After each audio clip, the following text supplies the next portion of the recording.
Hi, today we will be talking about respiratory medications and documentation of medication administration. So, respiratory route medications are dispersed in fine droplet and inhaled into the lungs and by the bronchial airways. It's usually through the use of inhalers or nebulizers. They're used to treat pulmonary conditions such as asthma and chronic obstructive pulmonary disease, which we know better as COPD. Treatment using respiratory medications via inhalers and nebulizers have a rapid onset. It's important to monitor your patient after administering a respiratory medication because it does set so quickly, and if your patient has a reaction and you don't go check them until 2 hours later, you're going to have some serious problems. Inhalation drug administration is rapid and covers a large surface area. Which of the following drug administration routes is rapid and across a long surface area? Inhalation. Metered dose inhalers are pressurized medication dispensers that spray a pre-measured amount of drug into the lungs in the form of a mist and inhaled into the airway. MDIs can be for short-term use for acute asthma attacks as well as for long-term management of asthma. Some of the medications are labetalol, which is used to prevent or treat bronchospasms in patients with reversible obstructive airway disease, or flenoxolide, which is used to treat chronic asthma or symptoms of seasonal or perennial allergic rhinitis. This is one type of MDI. So on the right-hand side, this is a spacer which you can connect to the MDI, and it allows to disperse the medication in smaller increments, so you can take a couple more breaths instead of doing one deep breath. MDI patient teaching. So we have a safety. It's important to instruct patients to avoid leaving MDIs in the car because heat may cause them to explode or rupture, since there is a liquid inside of the canister, unlike the dry powder form of inhaler that just has a powder inside. So it's very important to shake the inhaler before the use, since there is liquid in there. Hold the inhaler 1 to 2 inches away from the mouth during administration to prevent large droplets of the drug from landing on the tongue and being rapidly absorbed.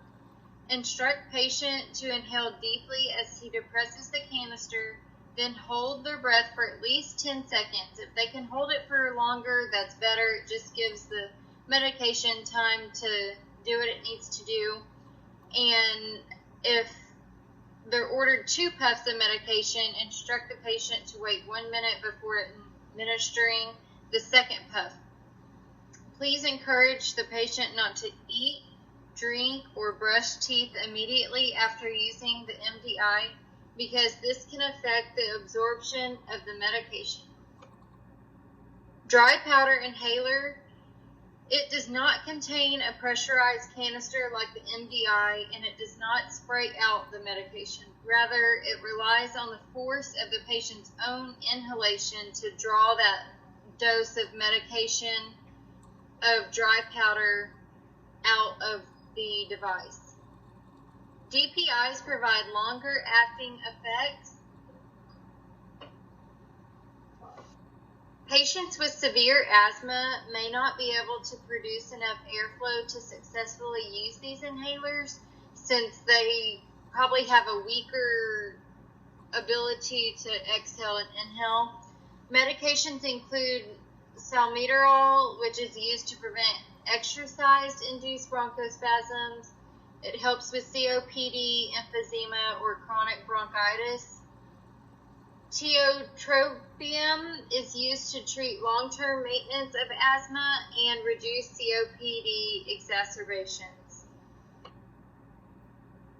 Here are some examples of the dry powder devices. If you look at the middle one, you can see on the left-hand side that it has a 0, so that means it's empty.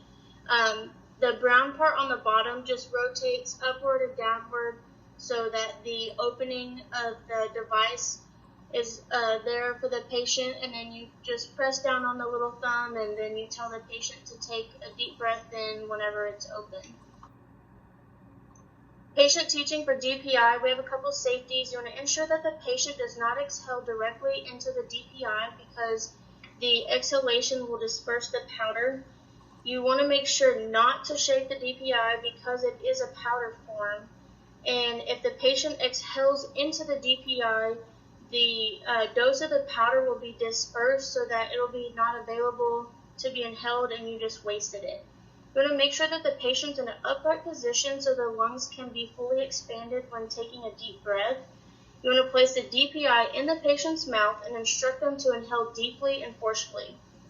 You want to have the patient rinse the mouth out after the last puff of medicine and make sure that the patient spits the water out and does not swallow it.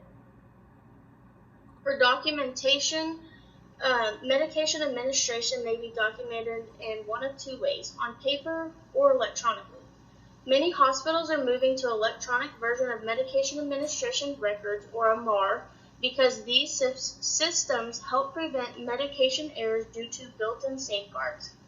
Paper MARs are the cheaper option for smaller facilities, but they leave them for susceptible to errors in documentation. Be sure to review the 7 rights of medication administration when looking over documentation. So documentation continued. We have medications known as PRN medications, also known as necessary. So if we have a patient that's experiencing nausea or they're in pain, that's obviously not something that we're going to have on their routine medications, and it'll be important that we document them as PRN, and we date, initial, and also put the reason why they needed that medication. Even if they're constipated, we have to write that down as a PRN. In long-term care facilities, we use facilities using paper MARs. They use the PIG method of administration, which stands for punch, initial, and give. So with this method, the nurses normally document all of their medication before going in and administering to a patient. And if the patient refuses any of their medication, they go in and circle the medication that they didn't give to the patient, and they initial and say why they didn't want the medication. In other facilities, they use electronic MARs, and they use a colored picture method, which allows them to glance and see what residents still need medication and what don't. So,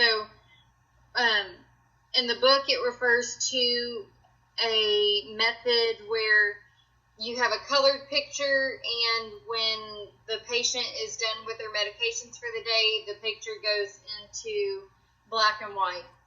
And withheld or refused medications, if a patient refuses a medication, take the time to ask the reason behind the action, why they didn't want it.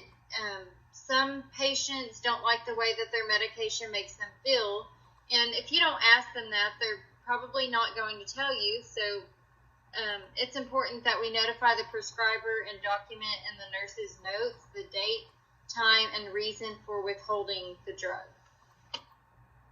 And our last question, if a patient refuses medication, there is no need to document.